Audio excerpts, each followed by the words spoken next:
14. 까마귀 떼. 가는 가을과 오는 겨울의 엇갈림 길목인 11월 초순이 저무는데도 계엄령은 풀리지 않았다. 밤마다 간헐적으로 울리는 총성이 계엄령이 발효 중임을 강조하고 있었고, 대낮에도 실시되는 검문 검색으로 계엄령의 살벌한 얼굴을 대해야 했다. 읍내는 회색빛으로 죽어 있었다. 장날이라고 해야 아침부터 파장골이었고, 철다리 아래 선창에는 배가 얼씬거리지도 못했다. 사람들은 문밖 출입을 저어했고, 어둠살이 퍼지기 전에 벌써 읍내 큰 길은 텅 비어버렸다. 11월 초순으로 접어들면서 이상한 변화가 일어났다. 까마귀 떼가 하늘을 덮기 시작한 것이다. 그 검은 새떼들은 어디서부터 몰려왔는지 수백 마리가 무리를 지어 하늘을 선회했다. 낮 동안은 어디에 숨어 있었는지 꼭 어스름이 깔릴 무렵쯤이면 문득 나타나곤 했다. 그 새떼들은 하늘에 검은 칠을 하려는 듯이 큰 날개를 펼쳐 비행을 하며 그 특이한 울음을 까욱까욱 울어댔다. 무리를 지은 크고 검은 날개들의 퍼득거림과 제각기 까욱거리는 기괴한 웃음소리들의 뒤엉킴은 어둠살이 퍼지고 있는 속에서 그지없이 칙칙하고 음산한 분위기를 자아냈다. 새떼들은 아무 거리낌 없이 하늘을 빙글빙글 돌며 검은 색깔의 바람을 일으키듯 하다가는 어느 순간 소하다리와 철교 사이의 갈숲으로 급강하하는 것이었다. 그 크고 검은 날개를 퍼득이며 내려앉는 모습은 수백 개의 검은 만장 조각이 펄럭이며 떨어지는 것 같았다. 사람들은 그 검은 새떼가 갈숲으로 내려앉는 것을 보며 진저리를 쳤다. 저놈의 것들이 빛이 피냄새를 맡은 모양이구먼. 아이 금의 말이지. 본시 시체 뜯어먹고 사는 저승새라고 안 하는가? 저놈의 까마귀는 가시하고는 달리 흉조는 흉조여. 저 시커먼 생김새하고 울음소리를 들어보소. 어찌 길주인 꺼치하고 되겠는가? 저 흉물이 승하면 좋다는 일이 생긴다더만. 그 말이 맞는 모양이시. 옛말 그런 거 봤는가? 시국이 요리 뒤숭숭하니 저런 흉물이 안 승하고 어쩔 것이오? 생김도 껌띠껍게 못생긴 데다가 울음소리를 어찌 저리 증상스러울까. 그게 송장 파먹는 더럽고 징언세제. 그매 말이지.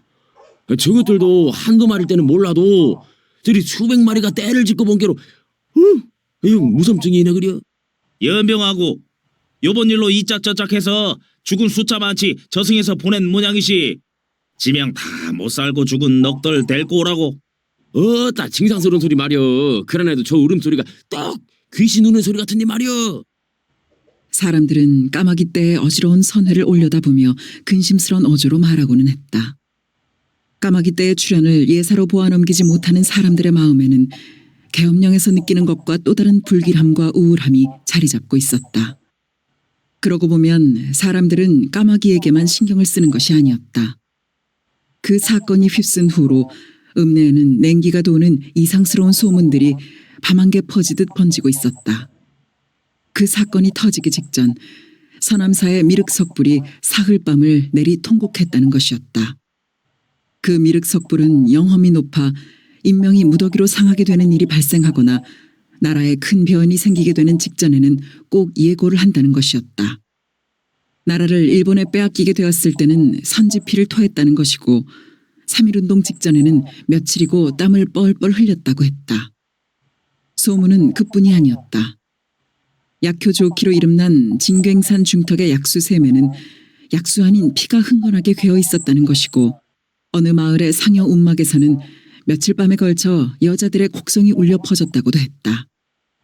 흉흉하기 이를 데 없는 소문들이었다.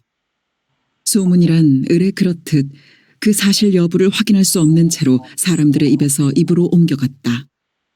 그리고 사람들은 자신들도 모르는 사이에 그 소문들을 믿게 마련이었고 끝내는 그 소문들에 휘둘리게 되었다. 정부는 여순 반란 사건 관련자 89명이 1월 1일 사형을 당했다는 사실을 신문에 보도했다. 그것으로 그 사건이 일단락되었음을 공식화한 것이었다. 그러나 현지 사람들은 그런 사실에 전혀 관심을 돌리지 않았다. 그들의 눈앞에서는 엄연히 사건이 진행 중에 있었으며 무수한 주검을 목격하고 있는 그들의 입장에서 89명의 사형이란 아무런 충격일 수가 없었던 것이다. 날이 지날수록 이곳저곳의 소문들이 꼬리를 달고 은밀하게 전해지고 있었다. 여수의 소문이 순천에서 벌교를 거쳐 화순으로 넘어갔고, 광양의 소문이 순천을 거쳐 벌교로와 고흥으로 이어졌고, 고흥의 소문이 벌교의 소문과 합쳐져 순천에서 광양과 여수로 퍼져나갔던 것이다. 그 소문은 거의 군경의 좌익 색출과 처단에 관한 것이었고, 반란군들의 움직임에 대한 것이 드문드문 섞이기도 했다. 그 소문들은 하나같이 피냄새를 묻히고 있었다. 특히 여수와 순천의 소식들은 끔찍스러웠다. 여수 은민들이고 순천 은민들이고 편하는 우익들을 빼놓고는 모두가 동네별로 학교 운동장에 끌려나가 심사를 받는다고 했다. 눈이 감겨진 채 실시되는 그 심사는 손가락질로 좌익을 가려내는 것이었고, 거기서 지목당한 사람들은 다시 몇 마디씩의 조사를 받았다. 그 간단간단한 조사에서 생사가 결판나는 것이었다. 손가락질은 이장이나 피해자 가족들이 맡았다. 그러나 간단한 조사마저 필요 없이 확실한 좌익으로 지목된 사람들은 수많은 사람들이 지켜보는 가운데 몽둥이로 때려 죽이거나 대창으로 난자해서 죽였다. 조사를 거쳐 좌익 혐의를 받은 사람들은 30-40명씩 차에 실려 가까운 산골짜기나 해변으로 끌려나가 무더기로 총살당해 죽었다. 순천에서 죽어간 사람들도 수없이 많았지만 특히 여수에서 죽어간 사람들은 그 수를 알 수가 없을 지경이라고 했다. 특히 여수에서는 학생들이 많이 죽어갔다. 14연대 주력은 후퇴를 하면서 인민위원회를 중심으로 한 동조자들에게 일단 동행을 권유했다. 운신이 어렵게 된 일반인들은 상당수 따라 나섰지만 학생들은 그 수가 얼마 되지 않았다. 학생들이 따라 나서려고 해도 부모네들이 만류하는 경우가 많았다. 그까짓 만세 좀 부른 걸 어쩌겠느냐, 그까짓 삐라 좀 뿌린 게 무슨 큰 죄겠느냐 하며 자식들을 붙들어 앉힌 것이다. 핏줄을 귀히 여기는 마음이 그런 일들을 설마 하고 생각하게 했다. 그리고 그런 일을 한 학생이 한둘이 아닌데다가 학생이라는 신분에 대한 믿음도 작용하고 있었다. 그러나 군경의 처벌은 학생이라고 해서 예외를 두지 않았다. 만성리 해수욕장 뒤 터널의 골짜기로 끌려간 학생들은 줄줄이 총살을 당해갔다. 기관총의 난사 앞에서 시체들은 차곡차곡 쌓였고 그 수는 수백을 헤아렸다.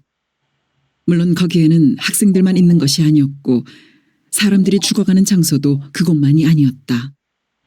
허리에 맷돌이며 돌을 매달고 배에 실려나가 바다로 떠밀려 들어가 죽어갔고 심사를 받는 학교 운동장에서도 죽어갔다. 특히 백두산 호랑이 김종원에 대한 소문은 사람들 속에 찬바람을 일으키며 몸을 움츠러들게 했다. 그는 시범을 보이기 위해 사람들을 학교 운동장에 모아놓고 공개 처형을 했는데 좌익들을 줄지어 세워 손수 닛본도를 휘둘러 목을 쳐 죽였다. 그가 닛본도를 단 한 번 내려치는 것으로 목이 하나씩 댕겅댕겅 잘려 땅바닥에 굴러떨어졌고 피와 모래가 범벅된 그 두상들은 가족이 손도 못 대고 가만히 쓸어 넣어져 동네마다 전시되었다. 그러나 피해자 가족들은 그 누구도 원망할 사람이 없었다. 강압으로 그 일에 동조한 것이 아니었고 인민위원장은 14연대가 자원자들을 이끌고 후퇴하던 날 그 대열을 산마루에서 지켜보다가 목매달아 자살을 했던 것이다. 그 책임에 대해서 더 할 말이 있을 수 없었다. 하대치는 빈 지게의 목발을 지게짝대기로 쳐가며 멋대로 육자배기 가락을 뽑아내리고 있었다. 노랫가락이 제멋대로인 것처럼 걸음걸이도 해풀어져 있었다. 한평천지 늙은 몸이 광주 고향을 가려다가 하대치의 육자배기 가락은 그야말로 귀동냥에 불과한 것이었다. 남도 지방에서 뼈가 굵은 사람치고 잡가 한 가락쯤 뽑을 줄 모르는 사람은 거의 없었다. 그 수준이야 감히 소리라고 할 수 없는 형편없는 것이었지만 그래도 남녀 가릴 것 없이 술기운을 빌려 목청을 뽑을 줄 아는 것이 남도의 특색이었다. 그 목소리라는 것도 제법 판소리 가락의 냄새가 풍기게 컬컬하고 텁텁하고 구성지게 길잡혀 있는 편이었다. 그도 그럴 것이 아이들은 어렸을 적부터 부모네들이 불러대는 육자배기 가락을 허기진 배를 채울 감자나 고구마 대신 들으며 귀를 채우고 자랐다. 부모네들은 육자배기 가락을 무슨 신명이 나서 뽑는 것이 아니라 끝없이 이어지는 고된 들리를 이겨내는 방편으로 썼던 것이다. 농사일의 힘듦을 잊기 위해서, 힘을 모으기 위해서, 시름을 달래기 위해서 육자배기는 불려졌다. 그러니까 육자배기는 넓은 들판을 지닌 남도 지방의 들녘의 노래였고 들판이 넓은 만큼 그에 비례해서 많을 수밖에 없는 소작인들의 노래인 셈이었다. 그 가락을 듣고 자라난 아이들은 꼬를 베기 시작하거나 소몰이를 할 수 있게 되면서부터 무의식적으로 흥얼거리게 되었다. 그러다가 허리뼈가 실해져 지게질이 능숙해지고 문온에 발을 넣게 되면서부터는 구성지게 한 가락씩 뽑을 수 있도록 목소리에 틀이 잡혀 있었다. 썩을년. 그리 남자 맛에 환장 들린 년이 어찌 혼자 사는고? 하대치는 가락을 마금하며 혼잣말을 내뱉었다. 그리고 엄지손가락으로 양쪽 콧구멍을 번갈아 막아가며 코를 탱탱 풀어댔다. 글씨, 혼자 사니께 남자 맛에 더 환장하는 것일까? 하대치는 자신의 말에 반대되는 생각이 떠올라 한번 곱씹어 보았다. 하긴 밥 굶은 놈이 밥 보고 허천들리듣기 남자 굶은 조갑지가 연장 보고 아가리 짝짝 벌리는 것이사 당연지사가 아니겠어? 하대치는 이렇게 따지면서 힘을거리고 혼자 웃었다. 어쨌거나 고년이 방아찍기 노름에 사중 못 쓰는 것이 다행 중 다행이고 천행 중 천행이란 게로. 하대치는 왼손으로 사틀 추슬러 올리며 중얼거렸다. 아직도 삿이 뻐근하고 묵지근한 것이 간밤의 여운이 그대로 남아있었다. 연병하련 6분도 심해한 처음은 얼마나 더 방아를 찧어야 직성이 풀릴란가? 하대치는 설레설레 고개를 저었다. 전신이 나른하면서도 뻑적지근하고 다리가 묵지근하면서 휘뚱거리는 것은 결코 술 탓이 아니었다. 술이래야 막걸리 2사발을 마셨을 뿐이다. 그 연고는 다름이 아니라 어젯밤에 6차례나 그 짓을 한 까닭이었다. 한 차례를 마치고 설핏 토끼잠이 들었다가 깨나서 또 한 차례를 치르고 그렇게 6번을 해치우고 나니 지게문이 번이 밝아왔다. 왔다. 인자 불안구가 뽑히려고 하네. 하대치가 여자 위에서 나둥그러지듯 방바닥에 몸을 부리며 숨을 헐떡였다. 도그때가 시긴 시어마는. 여자가 단내가 는적이는 콧소리로 대꾸했다. 시긴 시오마는? 어째 말꼬랑댕이가 요상스럽네? 하대치는 전신이 녹아내리는 피로감에 빠져들면서도 여자의 석연찮은 말꼬리를 놓칠 수는 없었다. 그건 남자로서의 옥이었다.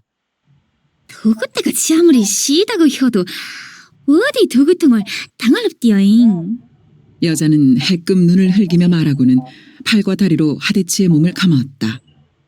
그 몸이 뜨거웠다. 그러나 하대치는 섬뜩한 차가움을 느꼈다. 뱀에게 감기는 것 같은 징그러움이 전신에 소름을 뿌렸다. 연병할 놈의 도구통이시. 인자 나 코에서는 피냄새가 나네. 아 저리 가소. 저리 가. 하대치는 사정없이 여자를 뿌리쳤다. 방아 더 찢자고 안 할 것인께 한숨 푹 지무시오.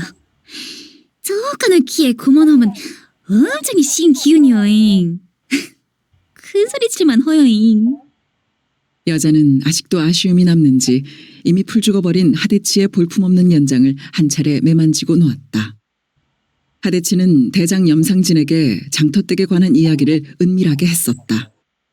염상진은 하대치의 생각을 별로 탐탁하게 여기지 않았다. 이용 목적을 전제로 한 그런 방법은 당교에도 어긋날 뿐만 아니라 인간적으로도 좀 곤란한 문제였던 것이다. 그러나 하대치는 나무찜 싸게 내서 이문 주고 그러다가 정이 생겨 통정을 하고 이쪽에서 어떤 도움을 받게 되고 하는 것이 뭐가 나쁘냐고 나름대로의 생각을 늘어놓았던 것이다.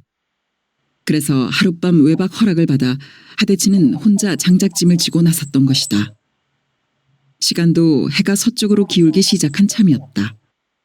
장터댁의 가게 앞에 지게를 받쳤을 때는 썰렁한 장터바닥에 묽은 어둠이 담기고 있을 즈음이었다. 어둑어둑한 어둠 그 어디에서인지 매캐한 연기 냄새가 코를 자극했다. 그 냄새는 시장기를 불러일으켰고 뱃속에서는 꼬르륵 소리가 났다. 하대치는 손등으로 코밑을 썩썩 문지르며 시간의 적당함에 만족을 느꼈다. 그는 재빨리 가게 안의 동정을 살폈다. 손님이 있는 것 같지 않았다. 그러나 조심하며 문을 옆으로 밀었다. 주막 특유의 훈김과 냄새가 왈칵 끼쳐와 시장한 뱃속을 뒤집었다. 뉘기요? 먼저 아른 체를 한 것은 장터댁이었다. 몰라보지 않은 게 다행이지. 하대치는 일부러 시큰둥하게 대꾸하고는 등받이가 없는 긴 의자에 엉덩이를 걸쳤다. 장날도 아닌데 요리 늦게 어쩐 일이다요? 장터댁은 반가움을 감추지 않고 맞바라보고 앉으며 물었다. 그녀의 태도가 남자들을 상대로 하는 장사에 이골이 나서 취하는 것이 아님을 하대치는 직감하고 있었다. 그렇다고 나무를 겨울 동안 싸게 대주기로 한 거래관계 때문에 보이는 반가움만도 아니었다. 두 번째의 만남일 뿐이었지만 처음에 밑에 깔았던 짙은 음담이 여자로 하여금 마음을 열게 했을 것이라고 하대치는 짐작하고 있었다. 밥대가 다 되었는디 어찌 우리 썰렁하니 포리만 날리고 있을까? 하대치는 가게 안을 휘둘러보며 전혀 반가운 내색 없이 뚜벅 말했다. 장날도 아닌디다가 빨갱이 등살에 밥자씨는 어느 집이나 다 요렇게럼 포리만 날리는 신세가 되었다요. 장터댁은 과장기 섞인 한숨을 푹 내쉬었다. 마침 잘 되었네. 나는 빨갱이 덕장 보게 생겼은께. 하대치는 담배 쌈지를 꺼냈다. 그게 무슨 소리다요? 장터댁은 의아한 눈빛으로 하대치를 바라보며 말꼬리를 느렸다. 밥대에 밥집에 사람이 들었으면 묵을 것부터 줄 일이지. 자네 눈엔 나도 포리로 보인가? 금매 말이요. 인연이 어리 빠졌는갑소. 시장할 것인디 뭘 드시게라? 장터댁은 서둘러 일어났다. 어느새 밥장수 본연의 모습을 갖추고 있었다. 국밥하고 막걸리 한 대박 주소. 막걸리를 한 대빵이나 드려라? 장터댁의 놀란 물음에 하대치는 코웃음으로 대꾸했다. 지난번에 한 사발로 끝낸 주량에 한두의 술을 청하니 놀랄만도 한 일이었다. 말술 치고 가는 것보담 배에 담고 가야 편한 사람인께 싸게 갖고 오소. 하대치는 침을 잔뜩 바른 마리담배에 칙 성냥을 그어댔다. 참말로 쪼까난 채신에 못 알아먹을 소리만 허여잉. 장터댁은 혼잣말처럼 하며 돌아섰다. 이내 국밥과 술이 날라져 왔다. 하대치는 먹음직스럽게 김이 오르는 국밥에서 국물을 한 숟가락 떠내다 말고 버럭 목청을 돋우었다. 왔다. 딴 손님이 있는 것도 아니겠고 집구석 인심이 어찌 이려? 응? 술잠 치면 법에 걸리더란가? 왜 간 떨어지겠어? 여그가 기생집이 간디? 술 치고 말고요라? 장터댁은 입을 삐죽하면서도 싫지 않은 표정으로 걸음을 옮겨왔다. 어디 기생집서만 술 치는 법이 간디? 술이야 서로 치고 권하는 맛에 먹는 음식인디. 말이야 맞는 말이제라. 남정네들이야 술 치는 맛에 술 먹고 지접들이야 화대받는 맛에 술 치는 법인디. 국밥장시 신세 나넌 무슨 맛으로 술을 치겠어? 하대치는 이때다 싶었다. 하하, 그 사람 말 한 자락 청산유수로 뽐내 그려. 자네도 화대를 받고 잡은가? 아유 시장실 없어. 줄 사람이 있어야 받제라. 참말로 요 사람 느작없는 것 좀 보소. 에이? 코앞에 남정네 앉혀놓고 사람 타령 해야 쓰겄어? 하대치는 화가 난 척 사납게 눈을 불아려 보였다. 밥 식는디 싸게 드시시오. 장터댁은 하대치의 눈 부라림을 아예 묵살하며 찌그러진 주전자를 들어 사발에 막걸리를 따랐다. 장터댁, 사람을 그리 무시하는 법이 아니시. 문박잠 내다 보소. 자네 줄 화대가 있은게. 무슨 말이다요? 하대치는 전혀 대꾸할 기미를 보이지 않고 술사발을 기울이고 있을 뿐이었다. 장터댁은 어쩔 수 없이 문 밖을 내다보지 않을 수가 없었다. 장작을 가득 업은 지게가 한눈에 들어왔다. 장터댁은 일순간 얼굴이며 목덜미가 뜨겁게 달아오르는 것을 느꼈다. 저 남자가 왜 장날도 아닌 평일 해질녘에 혼자 나타났는지를 순간적으로 깨달은 것이다. 장터댁은 스스로의 힘으로는 남자 쪽으로 돌아서질 것 같지가 않았다. 그때 남자의 목소리가 들렸다. 어째 화대가 될 만한가? 참말로 요상스러운 화대도 다 있어잉. 장터댁은 필요 이상으로 퉁명스럽게 말하며 돌아섰다. 그러나 장작 한 짐을 지고 굳이 자신을 찾아와준 저 당차게 생긴 남자가 이미 가슴을 채우고 있었다. 되지 않는 목청을 뽑다 보니 하대치는 목이 컬컬함을 느꼈다. 담배 생각이 났다. 습관적으로 쌈지가 들어있는 주머니에 손을 찔러 넣었다. 먼저 손에 잡힌 것은 쌈지가 아니라 네모난 조그만 갑이었다. 그 조그만 갑은 손 안에 알맞게 잡히긴 했지만 감촉은 영 낯설었다. 독한 쌈지 담배만 태우지 말고 걸련 좀 태워보시오. 장터댁의 감기듯 하는 목소리와 함께 부끄럼 타는 몸짓이 떠올랐다. 썩을년. 하룻밤 색질의 비싼 관련거정 사바시다가는 기둥불이 내려앉겠다. 하대치는 관련갑을 뜯으며 투덜거렸다. 그러나 기분은 썩 나쁘지 않았다. 늦잠에서 깨어났을 때 그 여자는 분발이 짙은 얼굴로 셀셀 웃음을 날렸다. 오냐, 네가 내 연장맛에 배짱새기꺼정 춤을 춘 모양이구나. 하대치는 잠이 덜 거친 눈길로 여자를 올려다보며 만족스러운 기지개를 팔다리가 찢어져라 켰던 것이다. 술까지 곁들여진 국밥에는 민망할 정도로 고기가 많이 들어있었다. 하대치는 관련 한 개비를 뽑아물고 관련갑을 소나기 안에서 돌리며 매만져 보았다. 그 조그맣고 단정한 생김이 쌈지에 비할 바가 아니었다. 그런데도 손에 느껴지는 감촉은 영 낯설고 어색스러웠다. 쌈지를 만졌을 때처럼 넉넉하고 편안한 기분이 들지 않았다. 이상한 노릇이었다. 평소에 가까이 하지 않는 물건이라서 생기는 거리감 같은 것만이 아니었다. 전에도 덜어 관련을 안 피워본 것도 아닌데 그때는 별다른 느낌 없이 관련갑을 매만졌던 것이다. 하대치는 고개를 갸웃거리며 걷다가 무심결에 사틀 걷어 올렸다. 그때 문득 떠오르는 얼굴이 있었다. 마누라 들몰댁의 얼굴이었다. 하대치의 머릿속에서는 퍼뜩 깨달아지는 것이 있었다. 그건 마누라와 밥집 여자의 차이였다. 마누라와 밤일을 치르고 나면 지금 같은 기분이 아니었다. 어딘가 편안하고 흡족하고 맺힌 데 없이 확 풀린 기분이었다. 목까지 잠기는 뜨거운 물속에 들어갔다가 나온 것 같은 시원함이나 땀 뻘뻘 흘린 들일 중간에 점심 배불리 먹고 그늘에서 낮잠을 자고 난 다음에 개운함 같은 것이었다. 그런데 간밤의 일은 전혀 그런 맛이 없었다.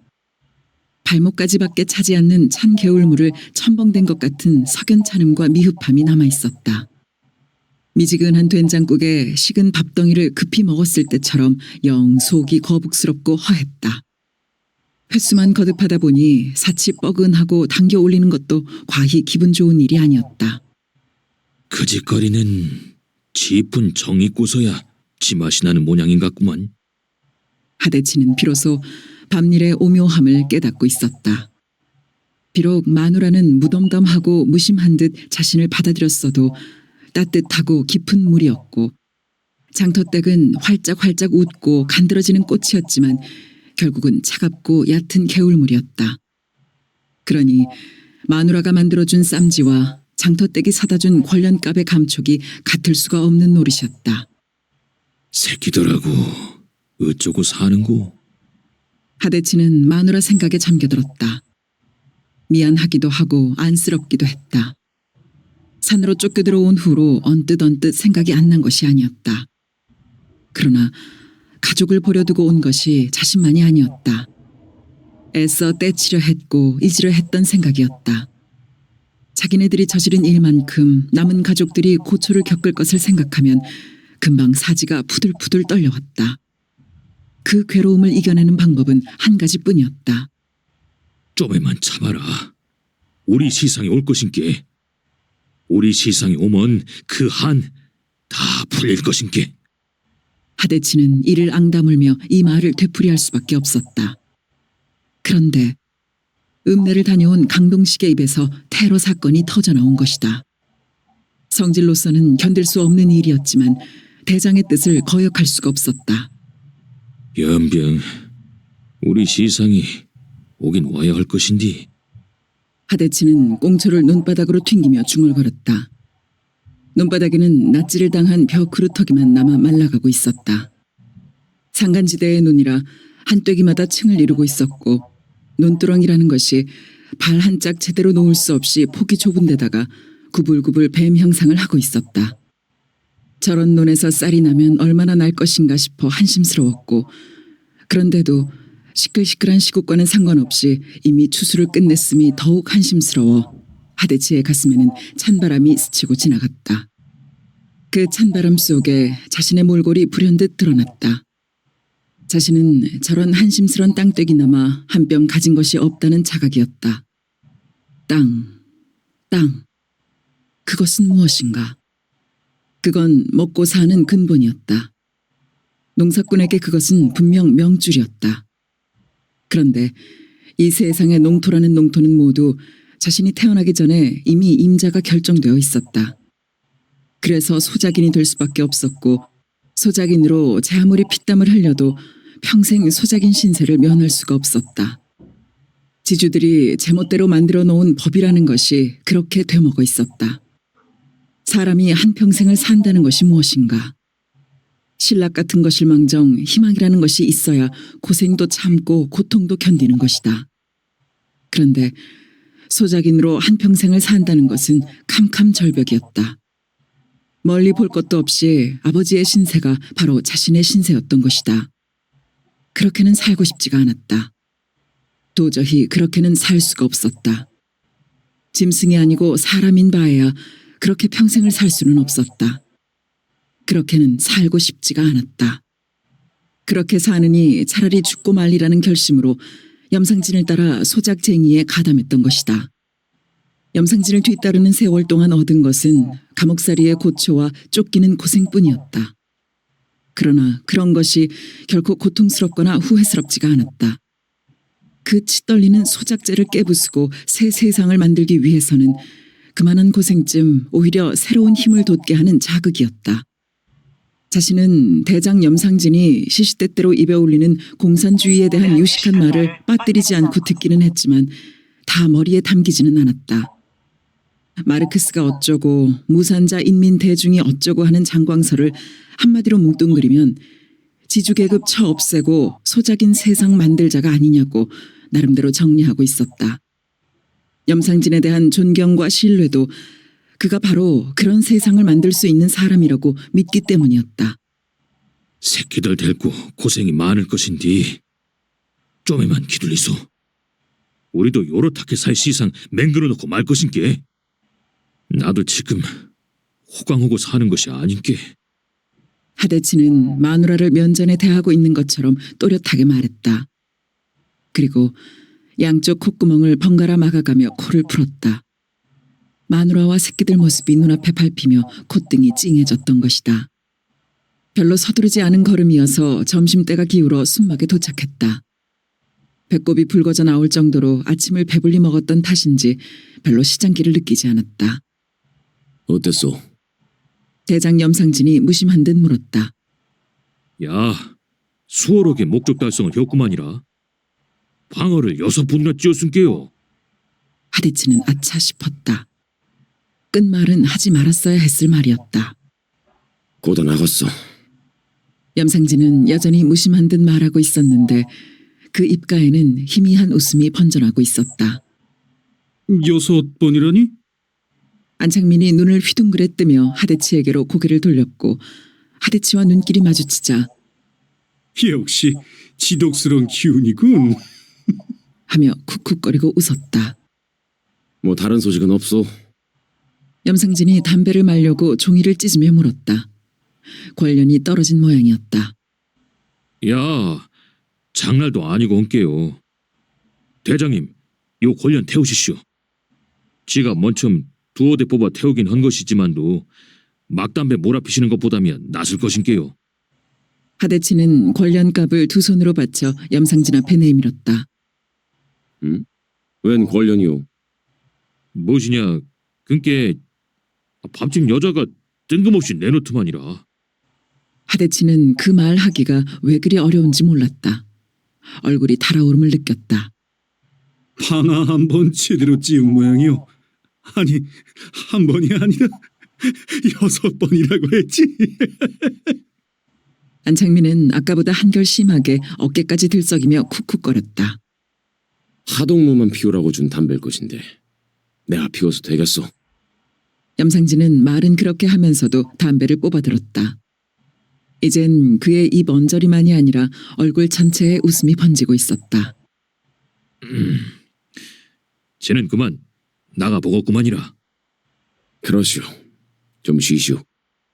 하대치는 아주 기분 좋게 대장 앞에서 물러나왔다. 대장도 대장이었지만 안창민 동무가 자신 때문에 그렇게 재미나게 웃었다는 것이 하대치로서는 기분 좋은 일이었다. 그는 어지간한 일에는 거의 감정 표현이 없는 사람이었다. 말수도 적은 데다가 언제나 얼굴에 찬바람을 한 겹 덮고 사는 사람이었다. 몸집이 볼품이 없어 그렇지 꽤나 똑똑한 사람이었다. 그와 마주대하게 되면 대장한테서 느끼는 위압감이나 든든함은 없어도 어딘지 주눅이 드는 기분은 어찌할 수 없었다. 사람이라는 것이 기운으로만 사라지는 것이 아니라는 생각이 들게 하는 주눅이었다. 하대치는 여기저기 강동식을 찾아다녔다. 이상하게 눈에 띄지 않았다. 그를 찾아 간밤에 이야기를 들려줘서 그의 기분을 돌려놓으려는 참이었다. 그런데 그가 보이지 않자 하대치는 좋지 않은 생각이 들었다.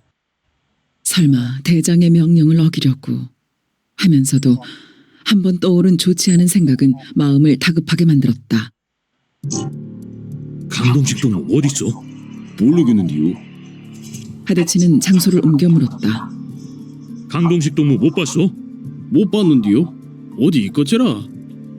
하대치의 생각은 나쁜 쪽으로 다른박질 치고 있었다. 강동식 동무 어디 있는지 아요? 아까 점심때 거정 있었는데요. 그 훌로 못 봤구먼이라. 어디 대장님 신바람 갖고처라. 그랬을지도 모른다 싶었다. 그러나 일단 느낌이 좋지 않은 이상 확인할 필요가 있었다. 하대치는 순막으로 발길을 서둘렀다. 대장님, 강동무한테 무슨 명령 내리셨는 게라? 아니요. 무슨 일 생겼소? 염상진은 민감한 반응을 보였다. 점심때 거정은 있었다는데 아무리 찾아도 안 되는구만이라. 글쎄... 고개를 갸웃하는 염상진의 눈빛이 예리하게 빛났다. 방정맞은 생각인디라. 행여 명령 어기고 읍내에 간 것이 아닌가 하는 생각이 드는디요. 그랬을지도 몰라. 염상진이 벌떡 일어남과 동시에 내뱉은 말이었다. 저는 집합시키시오. 이런 파악을 할 테니까. 염상진이 굳어진 얼굴로 명령했다. 인원 파악은 삽시간에 끝났다.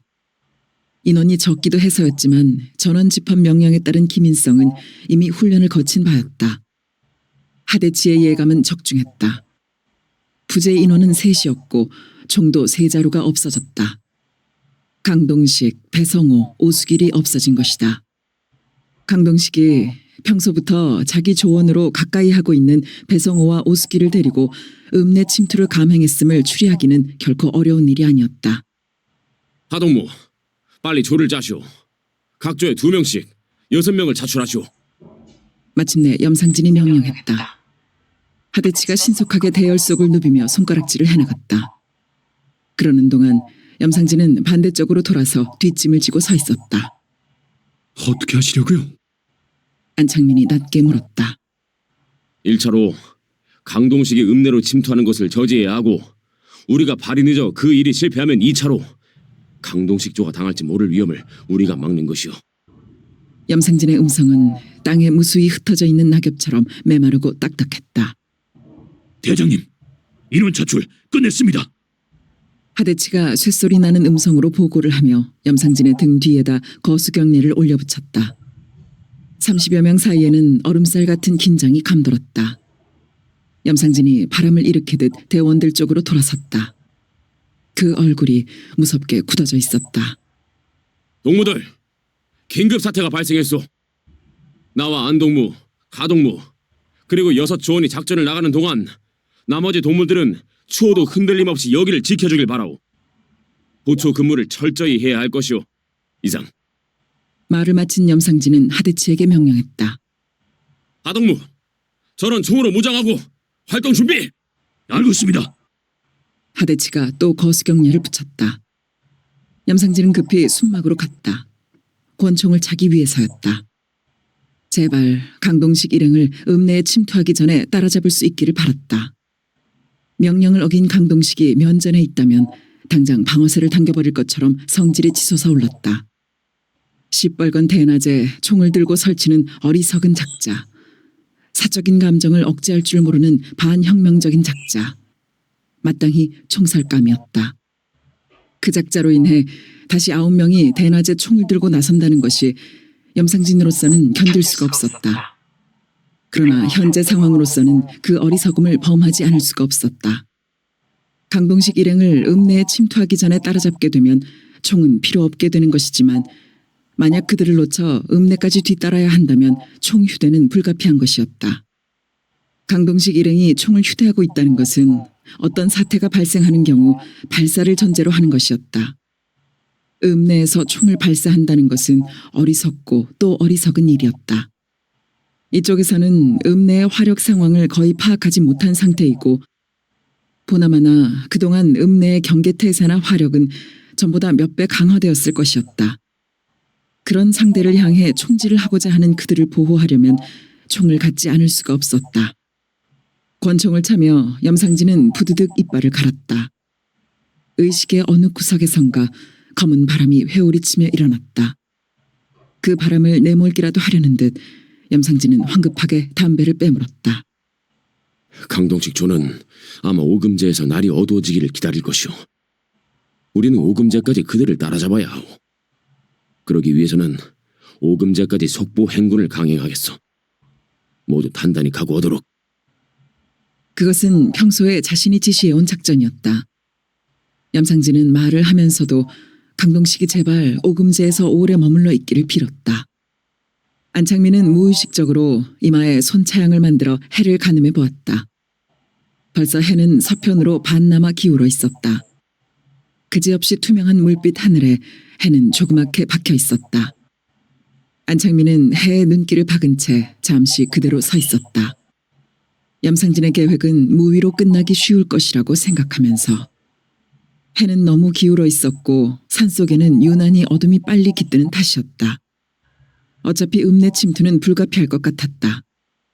안창민은 손차양을 내리며 총의 멜빵을 다잡아 쥐었다. 출발!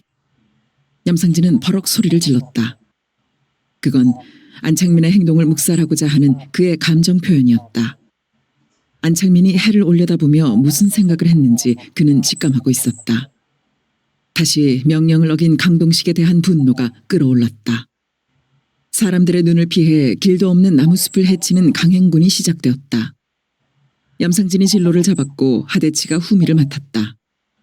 길을 헤쳐나가는 염상진은 마치 성난 짐승 같았다. 무서운 기세로 앞으로 내닫고 있었다. 염상진의 발빠르기는 키가 크니까 그렇다 하더라도 키가 작은 하대치의 잽싼 발놀림은 놀랄 만한 것이었다. 대열은 마치 앞에 선 염상진에게 끌리고 뒤에 선 하대치에게 밀려서 신속하게 움직여지고 있는 것 같았다. 그들은 잠시도 쉼이 없이 결사적으로 걸었다. 차차로 냉기가 서리기 시작하는 산중 기온과는 상관없이 그들은 하나같이 땀을 뻘뻘 흘리고 있었다. 헉헉거리는 숨소리에 메마른 단내가 내뿜겼다. 그러나 누구 하나 힘든 표를 내지 않았다. 안창민은 오로지 어머니만을 생각했다. 장단지가 경직된 지는 이미 오래였다. 몇 번이고 주저앉고 싶은 고비를 어머니를 생각하며 가까스로 넘기고 있었다. 혁명사업 수행이라는 명분도 조장이라는 체면도 그 고통스러운 고비를 넘기게 하는 힘이 될 수 없었다. 테러를 당해 위기에 처해 있는 어머니를 만나야 한다는 생각의 되풀이가 그에게는 가장 실감나고 현실적인 극기의 방법이었다. 대장 염상진이 이 사실을 알면 어떻게 될까? 분명 사상성의 빈약으로 매도당할 것이다. 그러나 사상이라는 것은 그렇게 단순치가 않다. 한 인간의 의식이 날줄이거나 시줄만으로 이루어질 수 없듯이 안창민은 지칠 줄 모르고 앞으로만 내닫고 있는 염상진의 완강한 뒷모습을 바라보며 어떤 오기 같은 것을 느끼고 있었다. 그들 일행이 오금제에 다다랐을 때에는 먹빛 어둠이 진을 친 다음이었다. 저별로 흩어져 쳐다보도록! 염상진이 거친 숨결을 내뿜으며 명령했다. 그러나 그 명령이 한숨처럼 들린 것은 숨결이 거칠어서가 아니었다. 염상진은 너무 짙어져 있는 어둠에서 절망감을 느끼고 있었던 것이다. 시간에 쫓기고 있는 강동식이 몸을 충분히 숨길 수 있는 어둠이 내렸는데도 오금제에 웅크리고 있을 리가 만무했던 것이다. 그러면서도 수색 명령을 내린 것은 완벽을 기하자는 뜻을 포함해서 행여나 하는 미련이 남아서였다. 수색이 진행되는 동안 염상진은 갈증과 함께 심한 흡연 욕구를 느꼈지만 어금니를 꾹 맞물며 어둠 저편의 읍내 쪽을 응시하고 서 있었다. 읍내를 장악했었던 그 며칠 동안의 핏그름이 생생하게 떠올라왔다. 반도 땅의 역사의 길이가 반만 년이라고 했다.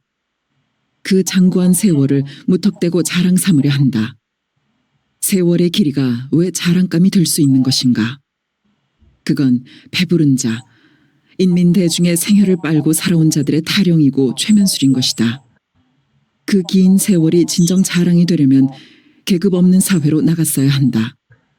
그런데 조선 왕조 500년, 고려 왕조 500년, 그리고 통일신라 500년과 그 전 왕조들, 끝도 없는 착취의 역사일 뿐이었는데 그 세월을 무엇으로 자랑 삼는다는 것인가? 단군이 최초의 나라를 세울 때 그 건국 이념이 홍익인간이었다고 한다. 그 말은 누가 만들어낸 뻔뻔스런 잠꼬대인가? 아니, 그 말을 전적으로 믿어준다고 한다면 그 다음의 역사는 왜 그 모양 그 꼴이 되었는가? 홍익인간, 널리 인간 세계를 이롭게 함. 얼마나 그럴듯한 말인가? 그런데 단군의 정신은 왕조가 바뀔 때마다 짓밟히고 또 짓밟혔던 것이다.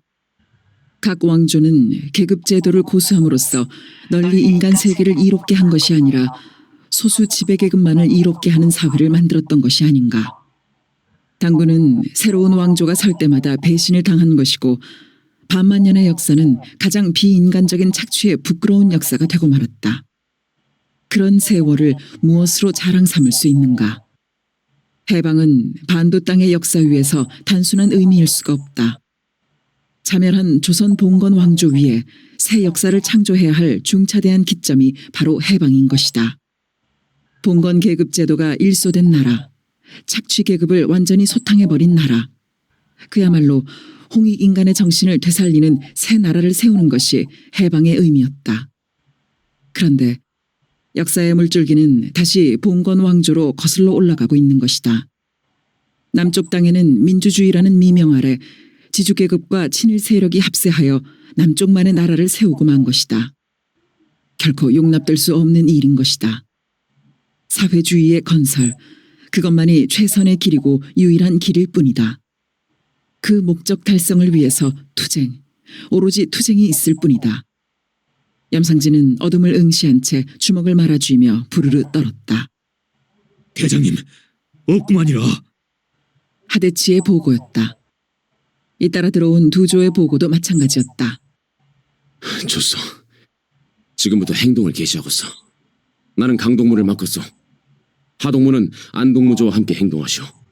안동무는 모친의 상태를 확인하는 즉시 퇴각하여 이 지점으로 돌아오시오. 하동무는 철저히 안동무를 돕도록 하시오. 그리고 절대로 충돌을 피하시오. 우리의 목적은 강동무 행위를 저지하는 것이니까. 출발. 염상진은 앞장섰다. 하대치는 별로 기분이 좋지 않았다. 대장이 자신을 묵살하고 안창민에게만 집에 들르게 할 줄은 몰랐다. 명령이니까 듣는 도리밖에 없는 일이지만 그래도 마음 한구석에는 차별 대우를 받는 것 같아 서운함이 괴었다. 강동식의 말에 의하면 테러가 하루 이틀로 끝난 것이 아닌 모양이었다. 그렇다면 테러를 당한 사람은 안창민의 모친만이 아닐 것이었다. 산으로 피신한 모든 동지들의 집이 당했을 일이었다. 그때 하대치의 머리를 스치는 생각이 있었다. 대장의 집이라고 무사할 리가 없을 터인데 대장은 서슴없이 강동식을 찾아 나선 것이다. 하대치는 자신의 소견 조범을 뉘우쳤다. 그리고 안창민을 집에 보내는 것은 현장을 확인한 강동식이 안창민 모친의 생명이 위독할지도 모른다는 말을 전했으므로 그런 것이라고 넓게 생각했다. 여기서 헤어지겠소. 경비가 심할 테니 조심하도록. 염상진은 나간벌이 펼쳐지는 옥산 입구에 이르러 방향을 나누어 잡았다. 강동무 집 아시제라? 하대치가 낮은 목소리로 빠르게 물었다. 배정리 3구 상구 아니오. 맞구만이라. 무사원이 댕겨오시오. 가자. 염상진은 2명의 부하를 데리고 좌측으로 방향을 꺾었다. 회정리 3구까지 가자면 나간벌을 좌측으로 무질러 나간읍으로 이어지는 신장로를 건너 제석산 자락으로 파고들어야 했다. 거기서부터는 산자락만을 타고 복림리와 회정리 1구를 거쳐 회정리 3구까지 가야 하는 것이다. 험하고 힘든 길이었지만 안전을 위해서는 다른 방법이 없었다. 방금 헤어진 지점에서 계산하면 안창민네 집보다는 배 가까이 먼 거리였다. 오금제에서 만나자면 그만큼 서두르지 않을 수 없었다. 이제 염상진의 목적은 강동식이 집에 도착하기 전에 따라잡는 것으로 변해 있었다. 그래서 그 발걸음은 오금제를 향해 걸을 때보다 더 빨랐다. 그도 그럴 것이 오금제에 이르는 길은 거의가 오르막 산길이었지만 이제는 들판이었던 것이다. 경계가 필요 없다면 뛰고 싶은 것이 염상진의 심정이었다. 신장로를 무사히 건너 민가를 피해 산자락으로 파고들었을 때였다. 대장님. 뒤에서 들리는 신음소리에 염상진은 반사적으로 몸을 돌렸다. 어째 그려? 다급한 김에 진한 사투리가 터져나왔다. 다리가. 부하 한 명은 주저앉아 있었고 다른 한 명은 우뚝 서 있었다. 다리가 어떻단 말이오? 쥐가 난 모양이라고 직감하며 염상진은 재빨리 부하들 쪽으로 다가갔다. 뻣뻣한 곳이 꼼짝을 못하겠구만요. 괜찮소. 좀 빨리 걸어서 쥐가 난 거요. 자, 걱정 말고 온몸에 힘을 쑥 빼고 편안하게 누우시오. 곧 괜찮아질 테니까. 염상진은 부드러운 목소리로 말하며 부하를 눕혔다. 그러나 마음은 부드러울 수가 없었다. 낭패감이 왈칵왈칵 몰려왔다. 시간이 없다. 혼자 오금제로 돌아가게 하나. 안 될 말이다. 그럼 둘을 함께 보낼까? 나 혼자 간다면 시간은 훨씬 단축할 수 있다. 그러나 이들 둘을 보냈다가 사고가 나면 그것도 안 될 일이다. 한 번 쥐가 나기 시작하면 계속 나게 되는데 어쩔 수 없다. 시간이 걸리더라도 함께 행동하는 것이 가장 안전한 방법이다. 염상진은 부하의 다리 근육을 풀어주며 생각을 정리했다. 좀 어떻소? 조금에 땡기긴 해도 다 낫구만이라. 됐어. 좀 더 그대로 누워 있으시오. 염상진은 부하의 다리에서 뗀 손을 주머니에 찔러 넣었다. 그러나 담뱃갑이 손에 잡히는 순간 담배를 피워서는 안 된다는 사실과 만났다. 그는 목을 내리며 마른 침을 삼켰다.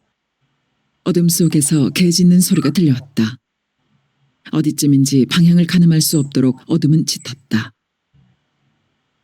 그럴 수 있겠소. 야, 쪼그리고 앉았던 부하가 빠른 동작으로 일어나며 대답했다. 동무, 총 이리 주시오. 아니오라. 암시랑도 아니라. 부하는 당황한 목소리로 말했다. 괜찮소. 내가 메고 갈 테니까 어서 벗으시오. 염상진의 손은 벌써 부하의 총신을 잡고 있었다.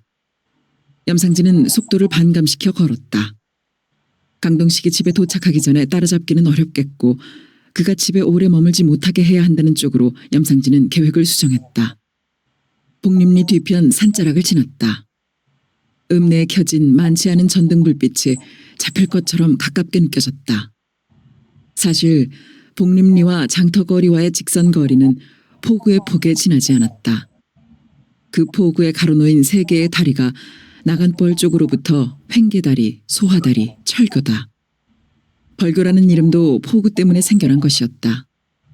바닷물이 들고 나는 그 포구에다가 옛날에는 뗏목으로 다리를 놓아 건너다닌 데서 유래한 이름이었다.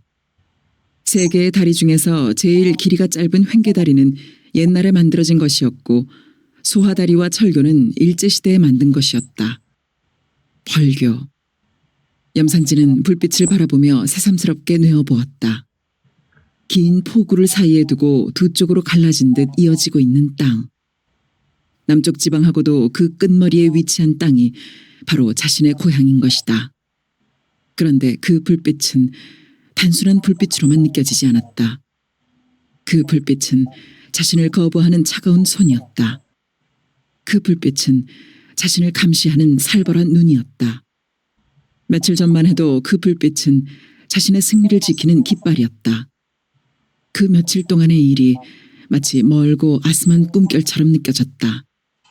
현재의 입장을 결코 패배라고 생각지 않으면서도 흡사 도둑고양이처럼 불빛을 피하고 있는 자신의 몰골이 서글프게 느껴지는 것은 어찌할 수 없었다. 염상진은 불빛을 외면한 채 걷기에만 열중했다. 회정리 1구를 지나 3구로 넘어가는 분기점인 도래등에 가까워지고 있을 무렵이었다. 총성이 울렸다. 염상진은 걸음을 멈춤과 동시에 총성이 울린 쪽으로 획 몸을 돌렸다. 그의 동작은 강한 자석에 끌리는 쇠붙이 같았다. 염상진은 자신의 몸이 읍내 쪽으로 향하고 있음을 깨달았다. 그의 의식 속에서는 안창민과 하대치가 어지럽게 엇갈리고 있었다. 연이어지는 총성이 어둠을 찢어대기 시작했다. 총성의 빈도수와 무질서함으로 보아 접전이 벌어지고 있음이 분명했다. 불길했던 예감이 현실로 나타난 것이다. 읍내로 방향을 바꾼다. 염상진의 목소리가 뜨거웠다. 어떤 총소리를 깨라? 어둠 속에서 두려움에 찬 목소리가 울렸다. 안동문 내조가 공격을 받고 있는 것이오. 정신 똑바로 차리고 내 뒤를 따르시오.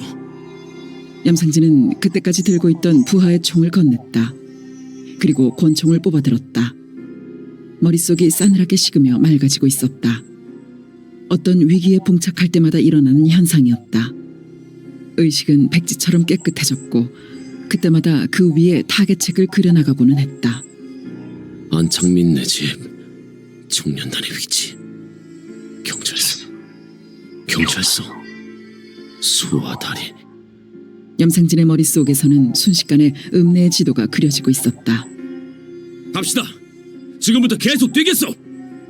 염상진은 회정리 1구를 관통하고 있는 신장로를 향해 방향을 잡으며 부하들에게 일렀다. 총성은 한층 격렬해지고 있었다. 후퇴. 접전 중지. 분산 후퇴. 무용산 타고 우회 후퇴. 고업들로 직선 후퇴 말 것. 직선 후퇴 금지. 염상진은 신장로 갓길을 타고 전속력으로 달리면서 속으로 외치고 있었다. 총성은 어지럽게 밤하늘을 찍고 있었고 세 사람이 내달리고 있는 신장로에는 사람의 자취라고는 없었다. 갈기시오. 저쪽을 보고 갈기야. 소화다리에 도착한 염상진은 두 부하에게 명령했다. 두 부하는 어둠 저편의 읍내를 향해 총을 쏘기 시작했다. 유인작전과 교란작전을 겸한 것이었다. 아무리 상황이 급박해도 소화다리를 건너갈 수는 없는 일이었다. 일단 소화다리를 건너가게 되면 퇴로를 차단당할 위험이 있었고 횡계다리와 소화다리가 막히게 되면 도간에 든 쥐꼬를 면할 수 없었다. 안창민의 집은 남국민학교 뒤편이니까 바로 부용산을 타고 빠져 우회하면 얼마든지 위험을 떼칠 수가 있었다. 총알 아끼지 말고 계속 갈기시오. 염상진은 다리 건너편 어둠에 온 신경을 집중한 채 다시 명령했다.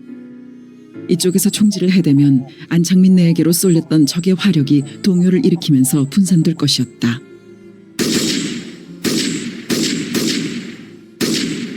예리한 총성은 계속 어둠을 칼질하고 있었다. 총알에 맞아 꺼지기라도 하듯 여기저기서 불빛이 꺼져갔다. 읍내는 한층 짙은 어둠 속으로 가라앉아 가고 있었다. 총소리에 섞여 개 짖는 소리만 사방에서 뒤엉키고 있었다. 염상진은 신경을 곤두세웠다. 바로 코앞에서 총성이 울린 것이다.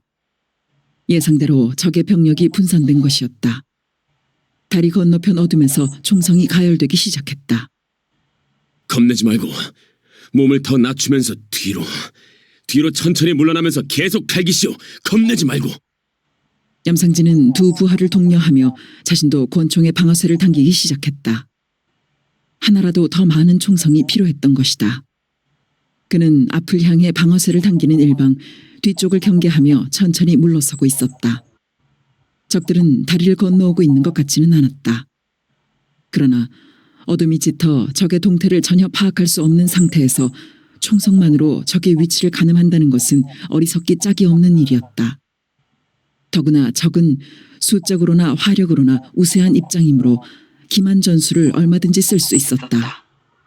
몇 명을 다리 건너편에 배치시켜 응사하게 하고 정작 주력 병력으로 포구를 건너게 하는 기만수를 쓰는 경우 이쪽에서 위치를 고정시키고 있다가는 꼼짝없이 당하고 마는 것이었다. 그리고 그것만이 아니었다. 적들은 이미 횡계다리로 병력을 우회시키고 있는지도 몰랐다. 병력이 구보로 장터거리를 거쳐 횡계다리를 건너서 현 위치까지 오는 데는 15분 정도밖에 걸리지 않는다. 어차피 현 위치에서 오래 머물 수는 없는 일이었다. 적은 횡계다리를 건너 현 위치까지 병력을 투입시키는 적극 작전은 펴지 않더라도 횡계다리를 차단시킬 것은 확실했다. 횡계다리가 막히는 것은 고읍들로 빠지는 길이 차단되는 것이었다. 그들도 도주할 때 이용한 길이 그 길이었으므로 횡계다리 차단은 상식적인 일이었다. 이쪽이나 저쪽이나 퇴로를 북쪽으로 잡을 수밖에 없는 것은 벌교 특유의 입지 조건 탓이었다. 동쪽은 바로 바다였고 남쪽은 섬이나 다름없는 고흥반도가 이어져 있었던 것이다. 자, 지금부터 후퇴요. 사격 일체 중지! 염상진은 명령과 함께 두 부하의 등을 두드렸다. 그리고 회정리 1구 쪽으로 방향을 잡았다. 신장로를 따라가다가 1구의 중간쯤에서 교회당으로 오르는 샛길을 타면 바로 그 뒷산이 제석산 줄기로 이어졌다. 적들이 경계를 펴며 소화다리를 건너오는 사이에 교회당 뒷산까지는 충분히 피할 수 있었다. 염상진 일행이 교회당 뒷산에 도착해 잠시 숨길을 돌릴 때까지도 총성은 계속되고 있었다. 염상진은 그 난무하는 총성들 중에 자신의 부하들이 쏘는 것은 없으리라고 믿고 싶었다. 자신의 부하들은 이미 민첩하게 행동을 취했고 뒤늦게 적들이 갈겨대는 총성이라고 믿고 싶었다. 왜냐하면 자신이 불필요한 충돌은 피하라고 누차 강조했던 바이고 부하들이 위기에 처했는데도 현장에 접근하지 못하고 이렇게 소극적인 행동만 하다가 물러서야 하는 것이 못내 안타깝고 죄스러웠기 때문이다. 염상진은 될 수 있는 대로 산속 깊이 파고들었다. 일단 제석산 깊은 고을로 들어가서 고읍들 중간 지점으로 빠져나갈 작정이었다. 그러면 위험 지역에서는 완전히 벗어날 수 있을 것이었다. 염상진은 길을 분간할 수 없는 산속을 한참이나 걷다가 불현듯 강동식을 생각해냈다. 염상진은 우뚝 멈춰섰다. 전신에 맥이 쭉 빠지는 것을 느꼈다. 이제 어떻게 하면 좋은가? 염상진은 참담한 기분으로 고개를 뒤로 꺾으며 한숨을 토해냈다. 공허한 그의 시야에 잡히는 것은 깊고 깊은 어둠 저편에 박혀 반짝이고 있는 무수한 별들 뿐이었다. 별, 우주, 무한대. 염상진은 잠시 상념에 사로잡혔다. 인간의 능력으로는 끝도 모르고 생김새도 모르고 그래서 크기는 더구나 알 수 없다는 우주. 그 무한 공간을 떠돌고 있는 수를 헤아릴 수 없이 많은 수수억 개의 별. 그중 하나에 불과하다는 지구. 그리고 수많은 인간. 그리고 나. 인간은 무엇이고 나는 또 무엇인가. 나는 지금 왜 이러고 있는가? 순식간에 머리를 스치고 지나간 생각이었다. 언제나 허망의 늪을 장만해 놓고 있는 그 생각은 이미 단련을 거칠 대로 거쳐 있었다. 그 생각 다음에는 언제나 그러나 하는 부정이 고개를 들고는 했다. 인간의 삶은 하루살이가 아니었다. 우주의 시간으로 보면 인생살이 한평생이 바로 하루살이라고 했다. 그 관념 논리를 이해할 수는 있어도 용납할 수는 없었다. 그런 관념 논리를 추종하며 생혈을 빨리는 노예의 삶을 평생토록 감수할 수는 없었다. 고통의 시간이 얼마나 길게 느껴지는지는 고통을 당해본 사람만이 아는 것이다. 평생 노예로 사는 고통을 인내하느니 차라리 삶을 포기해버리는 것이 나은 것이다. 삶을 포기하는 것보다는 노예의 삶을 벗어날 수 있다면 더욱 좋은 것이다. 그러므로 사회주의 혁명투쟁은 필연적인 것이 되었다. 별을 올려다보며 잠시라도 허망감에 빠지는 것은 부질없는 짓이었다. 염상진은 이내 감정을 수습했다. 강동식의 문제에 정신을 모았다. 상황이 너무 급한 나머지 그 문제를 지나친 것이다. 예상대로 강동식이 회정리 3구에 머물러 있었다면 틀림없이 총성을 들었을 것이다. 총성이 들릴 수 있는 거리인데다가 밤이어서 그 소리는 더욱 크게 울렸을 것이다. 그리 오래 계속된 총성을 들었다면 강동식은 의당 위기감을 느꼈을 것이다. 염상진의 걱정은 그 다음에 있었다. 강동식이 어떻게 행동했을지가 문제였다. 명령을 어기고 단독 행위를 감행한 것 같은 무모함을 또 저질러서 총성을 쫓아 읍내로 들어갔을지도 모를 일이었다. 아니면 퇴로를 잡는다고 잡으면서 횡계다리 쪽의 최단 거리를 이용했을지도 몰랐다. 두 가지 행동 다 위험하기 짝이 없는 일이었다. 강동식이 어떻게 행동을 취하건 그가 아직까지 집에 은신해 있을 가능성은 희박하다는 것이 문제였다. 그를 집에서 만날 수 있는 시간을 잃어버린 것이다. 이제 다시 강동식의 집으로 방향을 바꾼다는 것은 무모한 행위라고 염상진은 판단했다. 염상진은 방향을 잃지 않기 위해 신경을 곤두세우며 걷는 데만 열중했다. 서너 시간 산속을 헤맨 끝에 고읍들 쪽으로 빠져나왔다. 예상은 상당히 빗나가 있었다. 고읍들의 중간쯤 되는 지점을 목표로 했었는데 그보다 훨씬 아래 횡계다리 쪽으로 치우친 지점이었다. 그러나 위험지대에서는 벗어나 있었다. 오금제에 도착했을 때는 염상진마저 기진맥진해 있었다. 염상진은 그때서야 저녁밥을 걸렀음을 깨달았다. 두 부하가 더없이 안쓰러웠다. 염상진은 커다란 바위를 찾아냈다. 그 뒤에 두 부하를 은신시키고 권련을 한 개비씩 나누어 주었다. 담배로나마 허기를 메우게 할 수밖에 없었다. 아무리 기다려도 부하들은 나타나지 않았다. 산중 이야기를 웅크리고 앉아 견뎌내기는 어려웠다. 두 부하는 자꾸만 시름시름 졸았다. 염상진은 아지트로 돌아가기로 결정했다. 두 부하를 독려해가며 개울물을 마셔가며 걷고 또 걸었다. 추수기가 다 지나버려 산간 밭대기에는 무 하나 박혀있지 않았다. 염상진이 숨막에 다다른 것은 먼동이 틀 무렵이었다. 대장님, 안동무가 당했구만이라. 염상진의 정수리를 친 말이었다. 하대치의 울먹이는 얼굴이 바로 눈앞에 있었다. 15. 기습이다. 이거 보시오 남사장! 이래도 당신 말을 믿어야 되겠소. 무장을 한 남자는 거칠게 유리문을 밀치고 들어온 기색 그대로 내질렀다. 줄곧 초조하고 불안한 기색을 감추지 못하고 있던 남인태 서장은 그 남자를 보자 당황한 빛을 드러냈다. 왜 대답을 못하시오? 직책이 직책인데 말에 대한 책임을 져야 할 것 아니오? 권총을 찬 남자는 목소리도 태도도 당당했다. 아니, 당당함을 지나쳐 위협적이고 위협적이었다. 남자가 전투복 차림의 무장인데 비하여 남 서장은 사복 차림이었고 남자가 두 손을 혁대짬에 올리고 버티고 선 것에 비해 남 서장은 엉거주춤하고 있어서 더 그렇게 보이는지도 몰랐다.